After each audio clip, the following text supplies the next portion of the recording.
안녕하세요. 심리맨입니다. 심리맨 TV 채널은 심리와 마음에 관한 이야기를 나누는 심리 전문 채널입니다. 오른쪽 하단에 구독 버튼을 누르시면 이 채널을 잊지 않고 받아보실 수 있습니다. 오늘도 트랜서핑 해킹 더 매트릭스라는 책에 나와 있는 내용을 다뤄보도록 할게요. 오늘은 페이지 40페이지에 나오는 독자의 사연입니다. 내용은 아주 간단해요.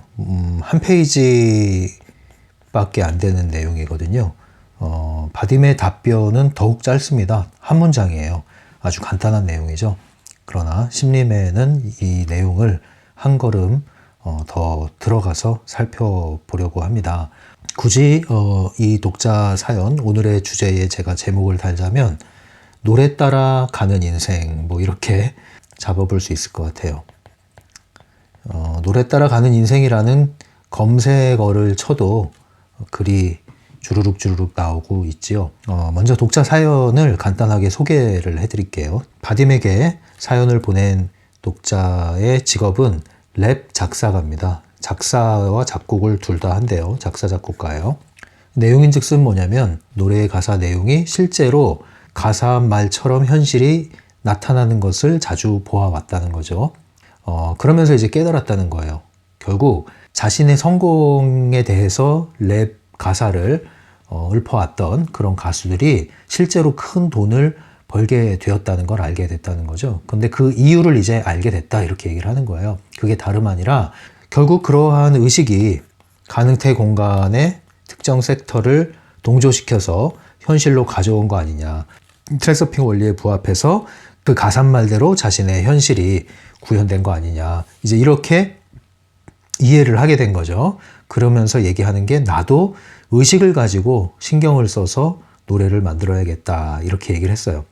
자, 바딤의 답변은 아주 간단합니다. 딱 한 줄이에요. 읽어드릴게요. 더 이상의 설명은 필요하지 않은 것 같다. 끝. 이거. 네. 이 바딤 젤란드가 군더더기가 없어요. 그래서 마음에 들어요. 저만 하더라도 군더더기가 좀 많잖아요. 근데 이 바딤 젤란드는 군더더기가 별로 없어요. 더 이상 설명은 필요치 않은 것 같다라는 말의 의미를 아시겠나요? 저는 여기에 설명을 하겠습니다. 오늘 이 사연과 답변에서 우리가 찾아야 될 트랜서핑의 핵심 개념은 뭐냐면 지금 계속 똑같은 개념을 계속 얘기하고 있는 거예요. 무대 위에 조명을 쏩니다. 빛을 비추죠. 그러면 그 무대 위에 그 빛이 쏘아진 그 영역만큼은 뭐예요? 나의 무대가 되는 거죠. 빛이 쏘아지면 그만큼이 나의 무대가 되는 거예요. 자, 이것을 주의의 빛이라고 했습니다. 주의, 어텐션이죠. 자, 이걸 계속 강조하는 거예요. 이게 핵심 개념입니다. 주의의 빛은 트랜서핑 고전적인 개념으로는 뭐가 돼요? 사념체, 긍정 사념체가 되겠죠. 그래서 특정 섹터에 동조될 수 있는 주파수를 지속적으로 방사하는 거죠. 그래서 거울의 법칙에 의해서 그것이 반영되는 거예요. 현실로. 같은 개념이라고 보시면 돼요. 주위의 빛을 어디를 향해서 쏘느냐. 그것이 너의 세계의 층이 될 것이다. 너의 세계의 층. 그것이 나의 현실을 얘기하는 거죠. 여기에 대해서 조금 더 이야기를 할 게 있어요.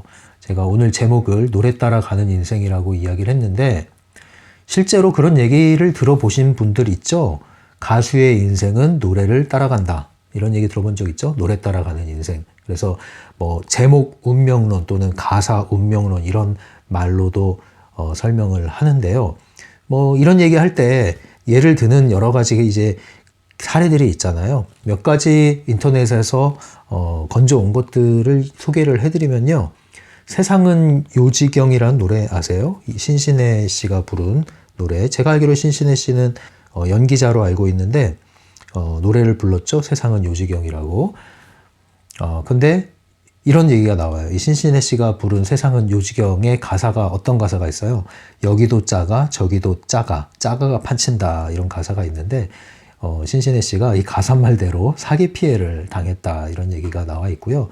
또 김광석 유명한 가수죠. 통기타 가수 김광석의 서른 즈음에라는 노래가 있죠. 그런데 공교롭게도 김광석이 서른 즈음에 세상을 떠났다 이런 얘기도 하고 있어요. 그리고 또 배호라고 아십니까? 저는 이름은 들어봤고요. 노래는 잘 모르는데 옛날 가수죠. 예, 이 배호가 부른 노래 중에 영시의 이별이라는 제목의 노래가 있나 봐요. 근데 이 제목 가사 말처럼 영시의 세상을 떠났다, 이제 이런 얘기를 하고 있고요. 또 이 서지원이라고 또 있어요. 서지원 아마 90년대 가수로 알고 있는데 내 눈물 모아라는 가요 그 노래가 있고요. 이 노래 가사말에 이런 게 있어요. 창밖으로 하나 둘씩 별빛이 꺼질 때쯤이면 하늘에 편지를 써. 네, 별빛이 꺼질 때쯤이면 하늘에 편지를 써. 이런 얘기가 있는데 젊은 나이에 요절을 했죠. 그래서 그 가사말처럼 됐다, 이런 얘기가 있습니다. 뭐 이렇게 부정적인 사례뿐만 아니라 긍정적인 가사가 자신의 현실이 된 사례도 인터넷에 소개되어 있는데, 송대관이라고, 네, 뭐 태진아를 알면 알 수 있는 가수죠. 송대관, 트로트 가수인데요. 대표곡이 쨍하고 해뜰 날 돌아온단다, 이 노래라고 하죠.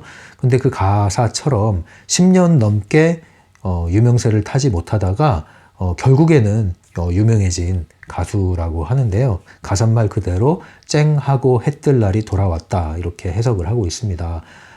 그 가사를 좀 더 살펴보면 이런 가사가 있죠. 꿈을 안고 왔단다, 내가 왔단다, 슬픔도 괴로움도 모두 버려라, 안 되는 일 없단다, 노력하면 쨍하고 해뜰 날 돌아온단다. 네, 이 가사처럼 송대관의 인생이 무명에서 벗어나서 쨍하고 해뜰 날이 돌아왔다, 이렇게 해석하고 있습니다. 자, 근데 뭐 제가 이야기하면서도요, 지금 좀 약간 오그라듭니다. 이 사례가요. 이 사례가 약간 오그라들어요. 뭐라 그럴까요? 약간 억지로 끼워 맞힌 느낌? 네, 그런 게 좀 들어요. 억지 해석을 하는 느낌, 그런 게 좀 듭니다. 그렇다고 해서 이러한 가사말, 노래를 부른 가수의 인생과의 상관관계가 전혀 없는 것이냐? 저는 그렇게 생각하지 않습니다. 그러니까 오늘 독자가 보낸 이 사연에 나와 있는 것처럼 저 역시도 가수와 그 가수가 부르는 노래, 가사뿐만 아니라 사실 이제 곡조도 관계가 있습니다. 어쨌든 노래와 가수의 삶과의 상관관계는 있다, 저는 이 입장이에요. 다만 이렇게 온라인에 소개되어 있는 사례들을 전적으로 수용할 의사는 없다, 그런 입장입니다. 그런데 여기에 대해서 인터넷에서는 이제 어떤 얘기가 나오고 있냐면요. 먼저 찬성하는 입장, 뭐라고 얘기를 하냐면, 가수가 자신의 노래 중에 한 곡을 히트를 시키려면 최소한 5,000번은 불러야 된다. 5,000번은. 자, 5,000번을 반복한다는 것은 굉장히 오래 지속을 해야 되는 거죠. 그래서 반복과 지속을 하게 되는 거잖아요. 그러면 이게 거의 이 노래가 나와 하나가 되겠죠. 그리고 히트 치려면은 노래를 기계적으로 부르면 됩니까? 악보에 정확히 틀리지 않고 부른다고 히트 쳐지나요? 정말 잘 부르는 노래들은 그 가사 한 구절 한 구절을 살려야 되죠. 감정을 실어서. 감정이 들어가야 돼요. 그러니까 내 얘기처럼 불러야 된단 말이죠. 집중을 해서 내 얘기처럼 소화를 해서 불러야 되는 거죠. 그래서 이 노래와 가수가 또 하나가 된다, 이 얘기입니다. 그렇기 때문에 가사가, 노래가 그 가수에게 영향을 미칠 수밖에 없다라는 얘기를 해요.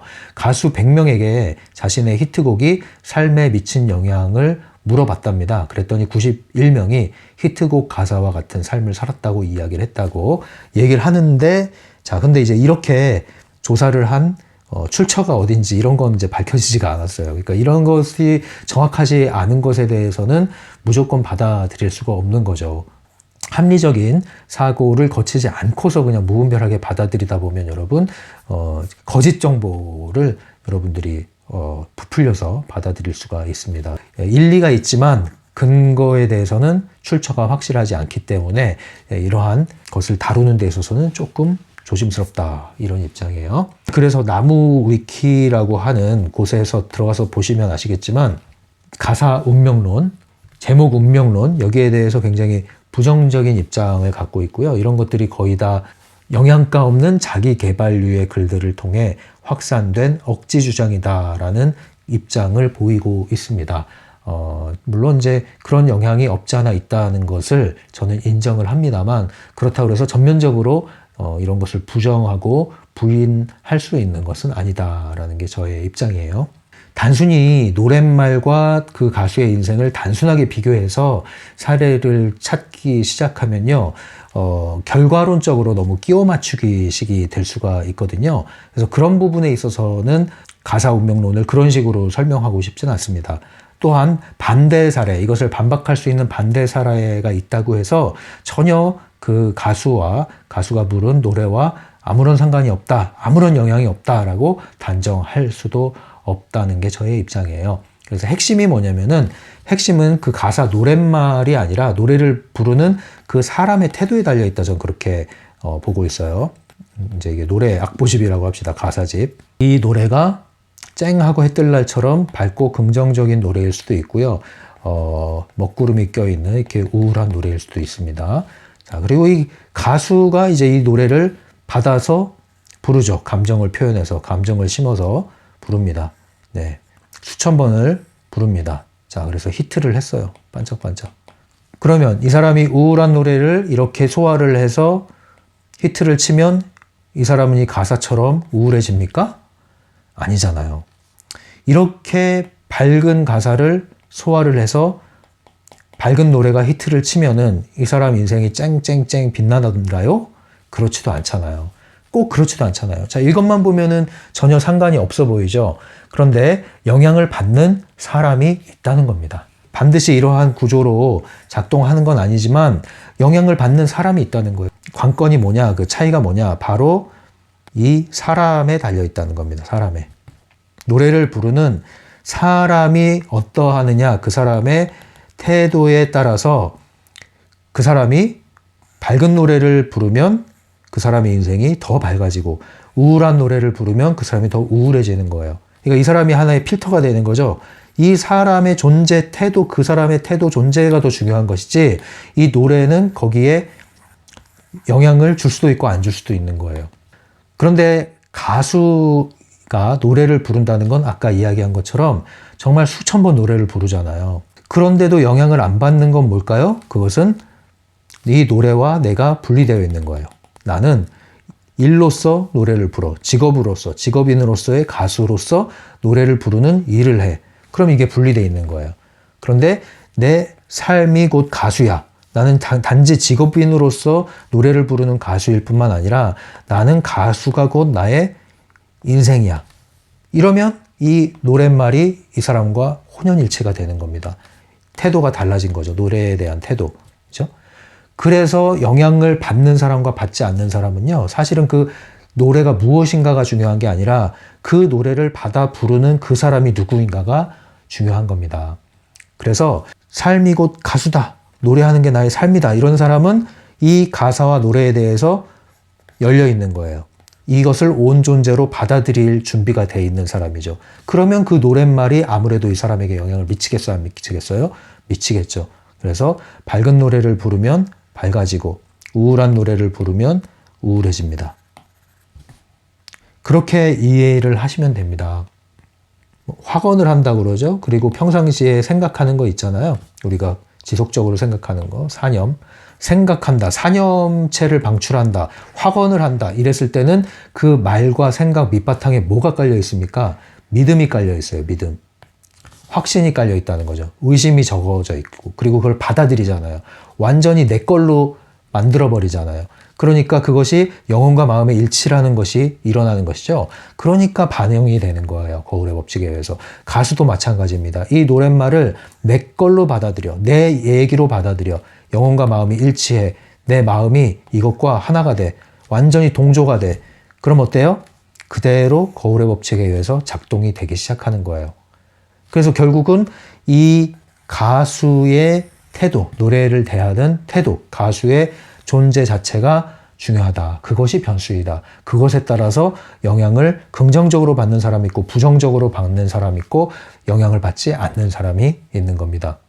그러니까 뭐 제가 볼 때는 그 정태춘, 박은옥 이런 분들은 이제 이 노래와 가사가 하나가 돼 있는 분들이에요. 영향을 받아요. 김광석도 거기에 해당한다고 저는 보고 있습니다.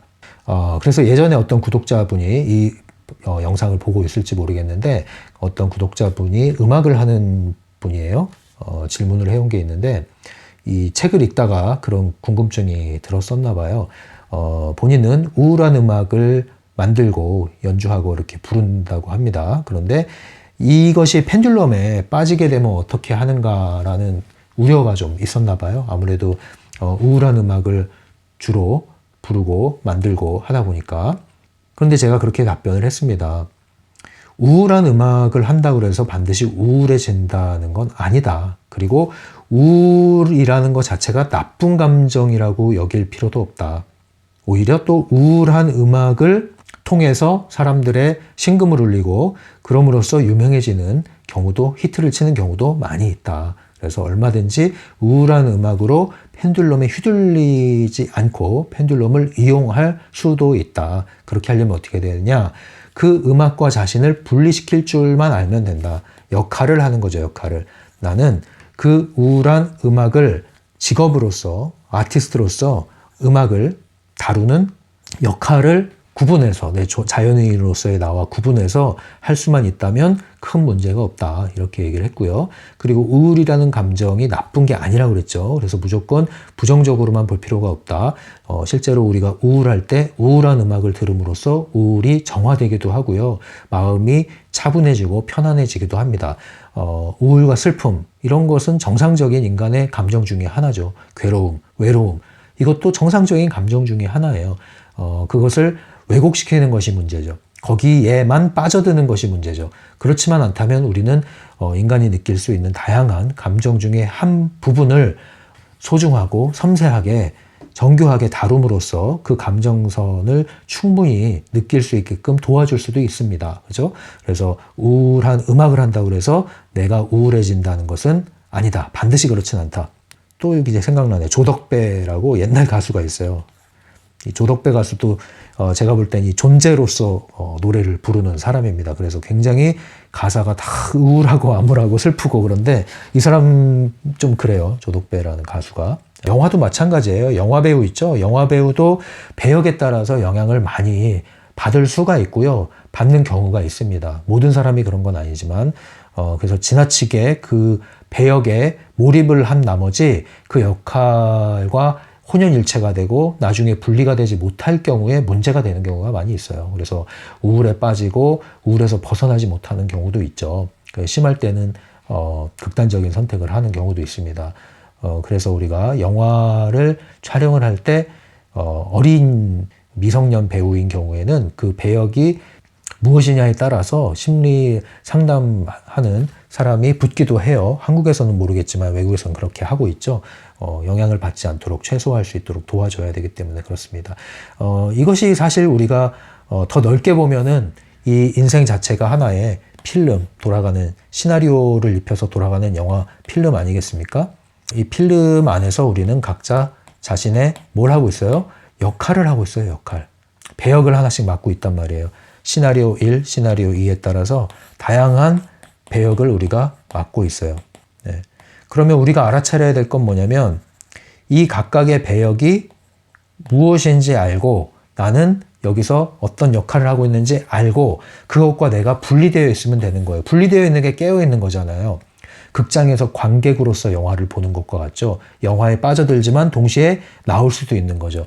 이 시나리오 안에 필름 안에 들어있지만 동시에 이것이 필름이라는 것을 알고 시나리오라는 것을 알고 역할이라는 것을 알면은 나는 그 다양한 역할 중에 하나라는 것을 인식을 하면서 다른 역할에 대해서도 고려해 볼 수 있고 그 무수한 역할에 대해서 내가 선택을 할 수 있고 그러한 선택을 하는 내가 진짜 나구나, 선택권자를 가진 나, 깨어있는 나구나라는 것을 인식하는 거. 이게 트랜스퍼잖아요. 현실의 지배자. 그것을 인식하는 것으로 여러분이 확장시키셔야 됩니다. 그러면 어떤 일이 벌어져요? 이 독자의 사연처럼 이러한 태도를 갖고 있다면 우리가 어떠한 가사, 어떠한 노래를 부르면 그것이 나의 삶이 되듯이 이러한 역할에 대한 이해를 하고 시나리오에 대한 이해를 하고 현실에 대한 이해를 하고 내가 깨어있는 상태가 된다면 깨어있는 상태에서 내가 부르는 노래, 곧 내가 생각하는 사념체, 내가 선택한 목표, 그것이 뭐가 된다? 나의 현실이 된다. 그래서 인생 트랙을 이동한다. 새로운 영화 필름으로 넘어간다. 새로운 버전으로 들어간다. 이게 되는 거예요. 이렇게 확장시켜서 이해를 하시고 적용을 하셔야 됩니다. 그게 오늘의 내용의 의미예요. 타프티에서 이런 얘기를 더 자세히 하고 있습니다. 우리는 다양한 버전이 존재하고 이 시나리오를 바꿀 수 없다. 그러니까 이 시나리오를 이 안에서 바꾸는 게 아니라 필름을 옮겨가는 거다. 이게 인생 트랙 옮기는 거죠. 그렇게 하는 거예요. 그렇게. 그래서 어떻게 영향을 받을 수 있느냐? 적극적으로 우리의 의도, 주위의 빛을 사용해서 새로운 곳으로 쏴야죠. 여기가 마음에 안 들어요? 맨날 우울한 노래 불렀더니 내 삶이 우울해졌어요? 어떻게 해야 돼요, 그러면? 밝은 노래를 부르셔야죠. 밝은 노래를 계속 부르세요. 계속 사념체를 방사하세요. 주위의 빛을 쏘세요. 어디로요? 이 밝은 빛을 향해서. 그럼 어떻게 된다? 그 노랫말 따라서 가수의 인생이 변화하는 것처럼 여러분들의 삶도 이동을 하게 된다. 그렇게 불러대던 그 현실로 이동을 하게 된다. 자, 이거예요. 이거. 자, 이게 이제 오늘 내용을 정리해 드리는 겁니다. 잠시 쉬었다가 마지막 마무리하고 정리하고 마치겠습니다. 물 한 잔 마시고 오세요. 네, 돌아왔습니다. 어떻게 이 내용을 이제 적용을 할 거냐. 많이 말씀드렸지만 첫 번째 우리가 해야 될 것은 편식을 하지 말고요. 건강식을 하십시오. 이 얘기예요. 갑자기 왜 이거 얘기를 하느냐. 이거 실제로 먹는 얘기를 하는 게 아니라 정신적인 편식을 하지 마십시오. 외부로부터 들어오는 모든 자극은 일종의 음식과도 같은 거예요. 의식적으로 접촉을 하든 무의식적으로 접촉하든 여러분들의 존재 안에 침투하게 되어 있습니다. 그래서 버스를 타든 전철을 타든 길거리를 거닐든 무차별적으로 들어오는 광고들은 여러분이 귀를 열고 걸어 다니기만 해도 노출이 되게 돼 있고 접촉을 하는 순간 여러분들에게 영향을 미칠 가능성이 높아집니다. 그럼 어떻게 해야 되겠어요? 적극적으로 긍정적인 자극을 계속 접하는 게 필요합니다. 그게 건강식을 하라 이 뜻이에요. 외부로부터 들어오는 자극을 적극적으로 뭘 하라? 건강한 거, 여러분들에게 유리한 거, 긍정적인 자극을 의도적으로 접하시라 이 얘기예요. 왜냐? 사람은 노래 따라 인생이라고 그랬잖아요. 노래 따라 인생. 노래가 뭐예요? 다른 말로 하면은 생각, 사념체라고 할 수 있어요. 또는 외부에서 들어오는 자극이라고 할 수 있어요. 접촉하는 거. 그게 나를 만든다. 내 삶을 만든다 이거잖아요. 나를 만든다. 그러니까 적극적인 것을 접촉하라. 긍정적인 것을 생각하라. 건강식을 먹어라 이 얘기예요. 편식하지 말란 얘기는 뭐냐면 우울한 노래라고 그래서 듣지 말아야지. 슬픈 노래라서 듣지 말아야지. 이러지 말란 말이에요. 왜? 나쁜 감정은 없다고 그랬잖아요. 우리가 느낄 수 있는 희노애락은 다 필요한 감정이에요. 우린 AI 기계가 아니에요. 아파할 때는 아파할 줄 알아야 돼요. 문제는 한 감정에 빠지는 거, 하나만 집착하는 거, 이러지 말란 얘기예요. 그런 의미에서 편식하지 말란 얘기입니다. 두 번째, 계속 이어지는 얘기죠. 나쁜 감정은 없다. 그럼 뭐다? 나쁘게 여기는 감정이 있다. 나쁘게 여기는 감정. 이 여기는이 뭐예요? 이게 내 태도예요. 감정에 대한 내 태도, 부정적으로 여기는 내 태도, 이것을 버려라 이거죠. 감정 자체를 지우려고 하지 말아라. 외로움을 없애려고 하지 말아라. 외로움을 지우려고 하지 말아라. 그러니까 더 외로움이 사무치고 참았던 외로움이 터져서 실수를 하게 된다. 인생을 그르치게 된다. 그냥 있는 그대로 느끼고 받아들이면 아무 문제 없는 것을 왜 외로움을, 왜 고독을 씹지 못하고 느끼지 못하고 그것을 묻어두고 덮어두고 도망다니기 바쁘냐 이거죠. 불안도 마찬가지예요. 불안이 우리를 성장시키고 성공시키는 요인으로 작용하기도 합니다. 그런데 불안을 나쁜 것으로 여기면서 여러분 어때요? 불안을 덮어두고 도망다니기 시작하니까 더 불안이 막연하게 커지게 되는 거예요. 그래서 불안을 잊기 위해서 안절부절 못하니까 가만히 있지 못하고 계속 일을 벌입니다. 딴 데 몰두하려고. 잠시라도 멈춰 있으면 스멀스멀 불안이 올라오거든요. 그래서 쉴 줄을 몰라요. 불안한 사람들이. 그렇잖아요? 그래서 이것을 잘 염두에 두세요. 나쁜 감정은 없습니다. 세 번째. 그럼 긍정적인 자극이란 무엇이냐? 긍정적인 자극을 제가 많이 접하라고 그랬는데 긍정적인 자극이란 그럼 무엇이냐? 긍정에 대한 여러분 오해를 바꾸세요. 긍정은 행복이다. 그래서 행복을 추구합니다. 아, 난 행복해. 너무 행복하지 마세요, 여러분. 너무 행복하지 마세요. 파랑새 쫓다가 끝납니다. 그냥 만족 정도로 생각을 하세요. 만족. 편안한 상태. 긍정적 자극이란 지금 내 상태를 안정시키는 거예요. 편안하게 만드는 거예요. 이러한 것에 더 주안점을 두십시오. 기쁨, 기쁨, 기쁨. 여기에도 너무 여러분들 방점을 찍지 마세요. 늘 붕 떠 있어야지 여러분들이 행복한 거 아니에요. 삶은 편안하고 안정되어 있는 게 중요합니다. 흔들리지 않는 편안함, 그죠? 이게 중요한 거예요. 그래서 긍정적 자극에 대한 오해도 하지 마시고요. 여러분들을 편안하게 만드는데 주안점을 두시기 바랍니다. 무작정 괜찮아, 다 잘 될 거야 이러지 마시고요. 비 오는 날에는 차분한 음악과 함께 소설이나 시를 읽고 마음이 편안해지면 되는 겁니다. 뭐 시련을 당했어요? 그러면 슬픈 노래를 들으세요. 모든 슬픈 노래의 가사가 다 여러분 가사말처럼 들어올 겁니다. 그때는 그렇게 그 가사를 읊으면서 달래주셔야 돼요. 슬픔을. 억지로 돕지도 말고 실컷 울면서 마음을 씻어내면 되는 겁니다. 그렇죠? 다 연결되는 내용이죠. 그래서 오늘 이 독자의 사연을 가지고 조금 설명을 더 보태드렸는데요. 여러분들의 인생을 만들 수 있는, 앞으로의 펼쳐질 인생을 만들 수 있는 여러분들의 노랫말을 만들어 보십시오. 여러분들의 만의 노래를 부르십시오. 그리고 그 노래대로 될 것이라는 것을 믿고 마음을 열고 온 마음으로 그 노래를 부르는 오늘이 되시기 바랍니다. 그러면 여러분들의 인생이 노래 따라 가게 되겠죠? 네, 이것이 바로 트랜서핑이고 거울의 법칙이고 주위의 빛을 원하는 곳으로 방사하는 것입니다. 자, 이렇게 오늘 사례 연구를 마치고요. 다음 시간에 계속 이어서 다루도록 하겠습니다. 그리고 마지막으로 지난 영상에 댓글을 달아주신 분의 사연을 한번 읽어보도록 하겠습니다. 댓글을 이렇게 많이 달아주지 않으셨기 때문에 제가 읽는 거예요. 너무 많으면 선별해서 읽을 텐데 뭐 그렇게 많지 않기 때문에 제가 읽어보도록 하겠습니다. 네, 익스프레션님, 절대로 하고야 만다와 절대로 하지 않겠다 사이에는 결국 똑같이 중요성이 작용한다는 걸 요즘에야 이해할 수 있게 되었어요.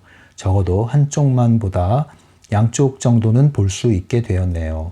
답답했던 내 삶의 숨구멍을 뚫었구나. 감사합니다. 라고 댓글을 남겨주셨네요. 네, 절대로 하지 않겠다. 절대로 하고야만 한다. 이 절대로에 힘이 들어가는, 이 힘이 들어가는 이게 뭐다?